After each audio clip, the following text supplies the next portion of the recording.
शहर के किनारे जहां सब्ज दरख्त अपनी परछाई जमीन पर फैला देते थे, वहां एक वीरान सा जंगल था। जंगल के अंदर एक टूटी फूटी कच्ची सड़क थी जो सीधी एक पुराने रेलवे बंगले तक जाती थी। ये बंगला कभी स्टेशन मास्टर का घर हुआ करता था, मगर पिछले 50 साल से खाली पड़ा था।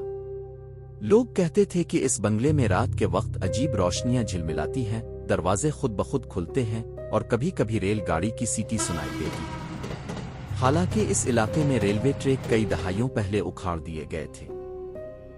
मकामी लोग इस जगह का नाम ही बदरूहों का बंगला रख चुके थे। अहमद शहर का एक बेखौफ और जिद्दी कॉलेज स्टूडेंट ऐसे किस्सों पर हंसा करता था। इसके दोस्त अक्सर इसे छेड़ते कि वो खुद को बहादुर समझता है, मगर कभी इस बंगले के पास नहीं गया। एक शाम दोस्तों की बैठक में बात फिर वहीं जा पहुंची। अगर इतनी हिम्मत है तो आज रात वहीं जाकर दुखा, इसके दोस्त साद ने तंज किया। अहमद ने एक लम्हा सोचा, फिर मुस्करा कर बोला, ठीक है, आज रात वहीं रहूंगा। देखते हैं कौन सी रूह मुझे डराने आती है। साद और बाकी दोस्त हैरान रह गए, मगर अहमद अपनी जिद पर उतर आया था। रात तकरीबन 11:30 बजे अहमद हाथ में लालटेन लिए जंगल के बीच से गुजरता हुआ बंगले के सामने खड़ा था। सिया आसमान पर बादल तीर रहे थे और हवाओं में सर्दी का अजीब सा काट था। बंगला दौर से ही खौफ ज़दा कर देने वाला लगता था। टूटी खिड़कियां, झुकी हुई छत और दरवाजे पर लटकती जंग आलूद जंजीर। जैसे ही इसने दरवाजा धक्का देकर खोला, अंदर से एक पुरानी घटी घटी बदबू उसकी तरफ लपकी, जैसे कोई जगह बरसों से बंद हो और अंदर सांसें रखी हो। कोई बात नहीं, अहमद ने अपने आप को तसल्ली दी और अंदर कदम रखा। बंगले के अंदर हर चीज मिट्टी से अटी हुई थी।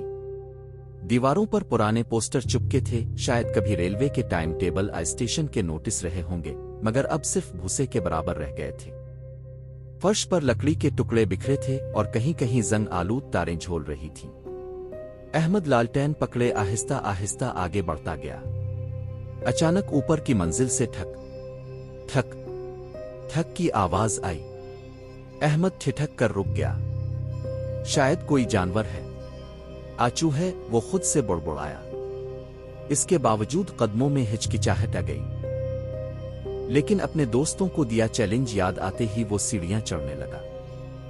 ऊपर पहुंचकर इसे एक लंबा सा दालान नजर आया, जिसके आखिर में एक बंद कमरा था।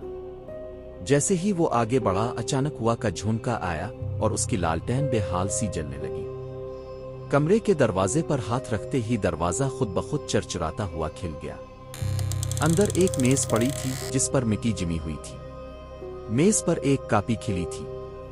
हैरत अंगेज बात यह थी कि कापी पर ताजा रोशन स्याही से एक जुमला लिखा हुआ था, हम अब भी ट्रेन में फंसे हुए हैं। अहमद को झटका लगा।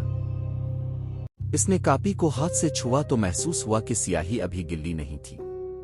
अचानक कापी जोर से खुद ब खुद बंद हो गई। अहमद के कदम लड़खड़ा गए, मगर अब वापस जाना इज्जत के खिलाफ लग रहा था। नीचे से अचानक रेलवे क्रॉसिंग की घंटियों की आवाज सुनाई दी। टन टन टन टन। अहमद ने खौफ से नीचे देखा, लेकिन सीढ़ियां सनसनाती हुआ के सवा कुछ नहीं दुखा रही थी। फिर अचानक दूर कहीं से ट्रेन की जोरदार सीटी गूंजी। एक ऐसी आवाज जो सिर्फ चलती ट्रेन के करीब होती है। ये कैसे हो सकता है? यहां तो ट्रैक ही नहीं, अहमद चीखा, मगर आवाज जंगल में गुम हो गई। वो बाहर भागा। रात के अंधेरे में जंगल जैसे सांस रोक रहा था। वह चलते ही दरख्तों की शाखें एक दूसरे से ऐसे टकरा रही थीं जैसे किसी की कदमों की चाप हो। फिर अचानक जमीन हिलने लगी, जैसे कोई भारी चीज करीब आ रही हो। वो हुआ में किसी भाप वाली पुरानी रेलगाड़ी की कंपनी की आवाज गूंजी। अहमद का दिल धड़कने लगा। वो पीछे हटा। धुंध जमा होने लगी। धुंध के अंदर से आहिस्ता आहिस्ता एक भारी सियाह पुरानी भाप वाली रेलगाड़ी नमूदार होने लगी। इसकी लाइट्स बुझी हुई, खिड़कियां टूटी हुई और हर खिड़की में सफेद आंखों वाले साए नजर आ रहे थे। ट्रैक न होने के बावजूद ट्रेन रुक गई। इसके दरवाजे के आगे धुआं छटने लगा और एक लंबा कद काला कोट पहने शख्स बाहर निकला। इसकी आंखें सुर्ख और चेहरा ऐसे जैसे कई सालों से धूप ना देखी हो। وہ سیدھا احمد کی طرف بڑھا۔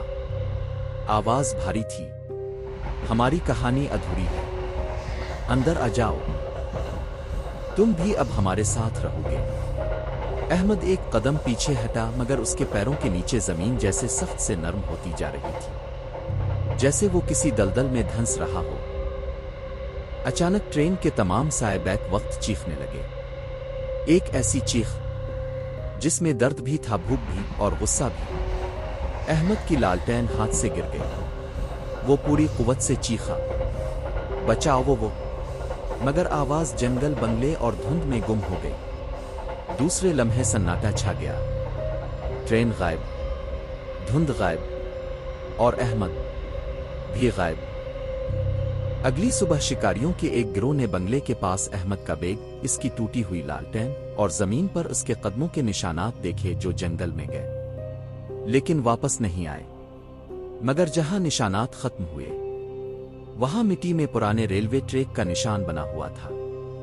شہر کے لوگ آج تک کہتے ہیں اگر رات کے وقت جنگل میں ریل کی ہلکی سی سیٹی سنائی دے تو سمجھ لو کوئی نیا مسافر اس بھوتوں کی ٹرین میں سوار ہوا ہے۔